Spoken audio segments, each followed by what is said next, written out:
Alright guys, it is my NL version now of picks and predictions. I am super excited to get into these because obviously my team plays in the NL Central, but we're going to dive into it. And I'm going to take you through all three divisions and tell you who I got winning it and basically the order I got of all the teams in this division. I'm going to tell you why, but let's dive into the NL East, man. So we start off with 5th place. I got the Washington Nationals. So the Nationals, they were pretty mediocre last year. Obviously, I just don't see that changing in 2025. They did add Nathaniel Lowe. They re-signed Josh Bell as well. But I think they just lost a lot more than they gained. And their pitching staff, I just don't think it has the depth to be competitive. I mean, obviously, Mackenzie Gore, he's basically a make-or-break starter, I would say, for them. But even if he takes a step forward, I just don't see them catching up with the other teams in this division. Their biggest priority, I think, is just to show, hope it comes to fruition and make some more in the future. But that's the best way I can describe it for them. But again, if I'm a Nationals fan, like, at least I got a ring out of it. Like 5 years ago, at least I got a ring. So I can hold on to that at least. Number 4, I got the Miami Marlins. They got a 100-loss season last year, if I'm not mistaken. But injuries did play a role. But I think they're kind of staying in the same boat. But you know, the loss of Luzardo, I think it weakens the rotation. Their pitching still could be solid, but their offense is just not very good. They did add Matt Mervis from the Cubs, but they also traded away Jake Berger. So, I mean, which is a funny name, by the way. But it further depletes their lineup, in my opinion. And, you know, Sandy Alcantara, if he can return to Cy Young form, like maybe they might avoid 100 losses. But overall, I just don't see them being competitive here. And I'm going to give them a 4th place finish. 3rd place, I got the New York Mets. Obviously, they gave Juan Soto that 15-year contract. It's worth $765 million. But the pitching is the biggest question mark, I would say. I mean, Kodai Senga, I think he's going to need to return to ace form to give him a chance. But, you know, Clay Holmes as a starter, I don't know how that's going to work. But, you know, Soto, he's going to thrive. He's got Francisco Lindor. He's got Pete Alonso. He's got Brendan Nimmo. But the rotation just doesn't have the depth, in my opinion. And, you know, if I'm being honest with you, in order to make a deep playoff run, you're going to need depth. And I think that applies to pretty much any team in baseball. I mean, no matter what team you are, like, you got to have the depth, man. So if they don't have depth, I just don't see them being like a threat to the top 2 teams. I mean, they'll be competitive, no doubt, but, you know, it's going to rest on basically how their pitching looks. Number 2, I got the Atlanta Braves. So they are obviously coming off a brutal year with injuries, which is kind of why I placed them here. I mean, Ronald Acuna Jr. and Spencer Strider, they're returning, but I think they should be back in the division race. I mean, if health wasn't an issue, then I would, you know, have no problem putting them first. I mean, Matt Olson, Austin Riley, Ozzie Albies, and Chris Sale, they've still got a lot of talent on that team, man. And if the rotation can stay healthy, and if, you know, Sale and Strider, they hold up, Atlanta, I mean, I think they can really win this division. And I just don't know if the injuries are, I think the injuries are just not, it's pushing me back a little bit as far as like them taking over Philly in this division, but over a 162 game stretch. But again, we'll see how they do next year with everybody healthy. Number 1, I got the Philadelphia Phillies, the most complete team in the East, I would say. They seem like they're built for another playoff run. I mean, they got an already elite rotation with Zach Wheeler and obviously Aaron Nola.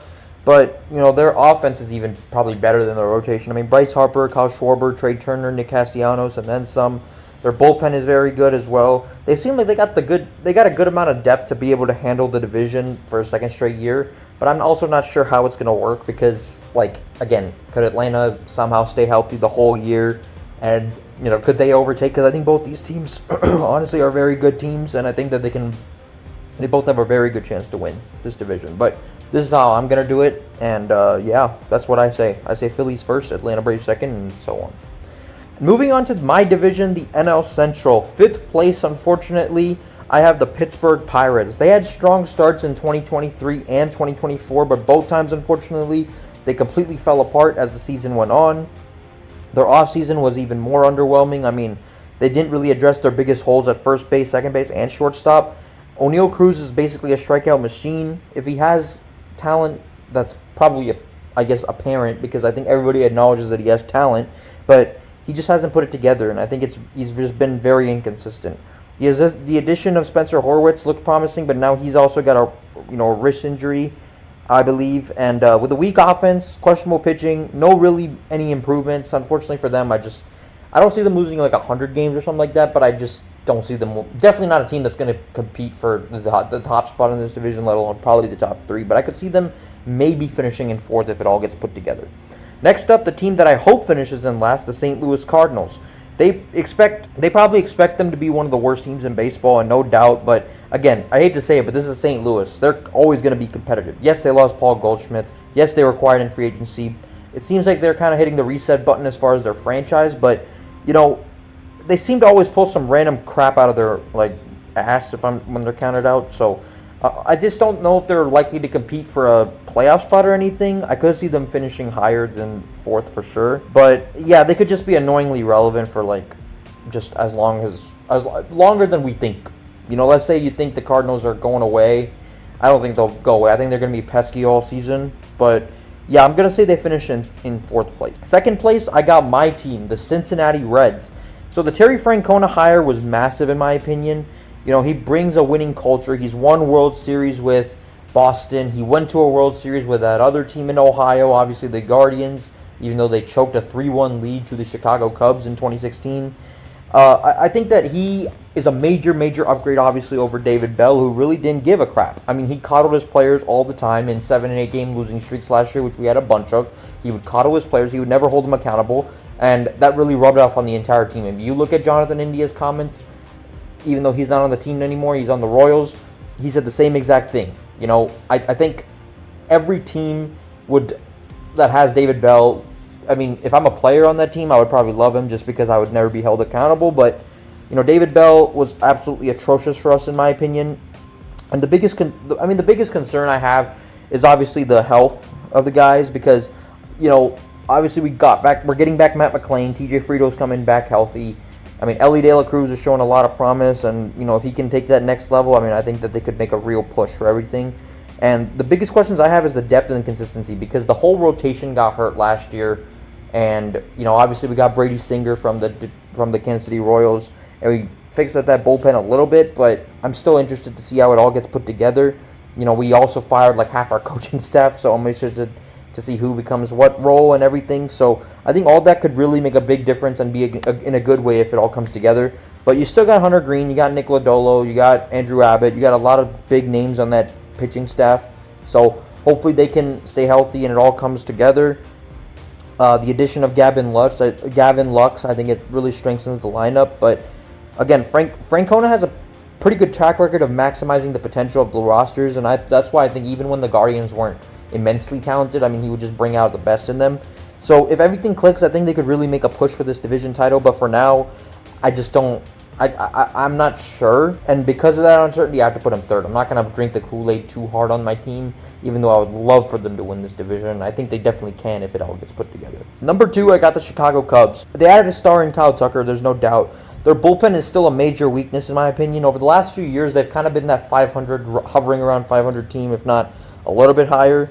So they did make some moves, though. I mean, they traded for a top 100 prospect from Miami. They just haven't done enough to be considered the favorites, in my opinion. But they're still a good team, I think. They should be in the wild card hunt, no doubt.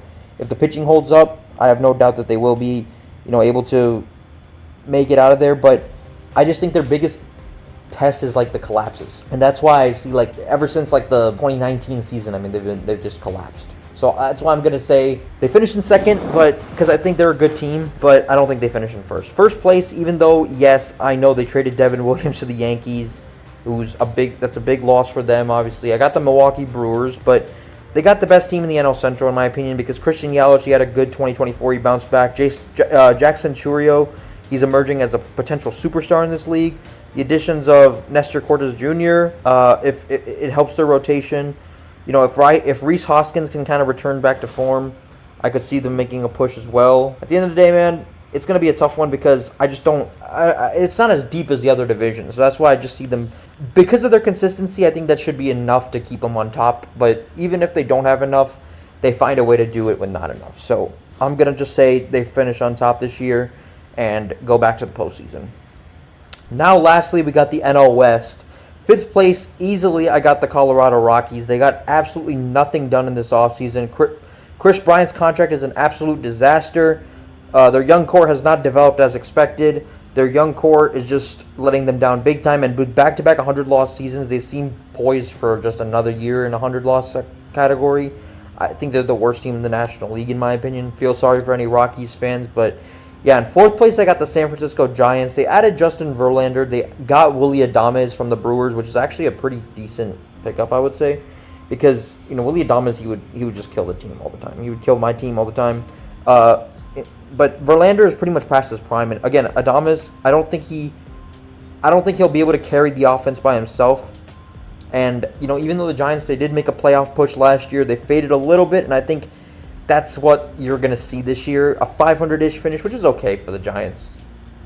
But I'm going to say they finish in fourth. Third place, I got the Arizona Diamondbacks. So they missed the playoffs last year after going to win on the NL. But they retooled a little bit. They got Corbin Burns, obviously, so he's an ace. They added Josh Naylor from the Guardians as well. So they have a little bit of power. And they got Ketel Marte, obviously, and Corbin Carroll. They lead the way. I think they could be one of the best playoff teams in the league, and I think that they have an opportunity, if they can get hot at the right time, they can actually go pretty far. But I consider them a dangerous postseason threat, and yeah, I say they finish in third, though, because of the other two teams. I think that that's saying a lot, but yeah, I'm going to say they finish in third. Second place, I got the San Diego Padres. They got Manny Machado and Fernando Tatis, but they did lose some key pieces in free agency, and they didn't really replace them adequately. I mean, their rotation has some question marks. They're kind of banking on their farm system to also deliver immediately. That's a pretty risky approach if you ask me. But again, the rest of the NL is just I think a wild card is obviously their best hope. But I just think it's a tough league. The National League is very tough. They got some high-powered offenses, and I think that the Padres are definitely one of them. So if they can deliver immediately, I could see them finishing a little higher, possibly in first. But yeah, right now I'm going to say the finish second. Number one, I got the Los Angeles Dodgers easily.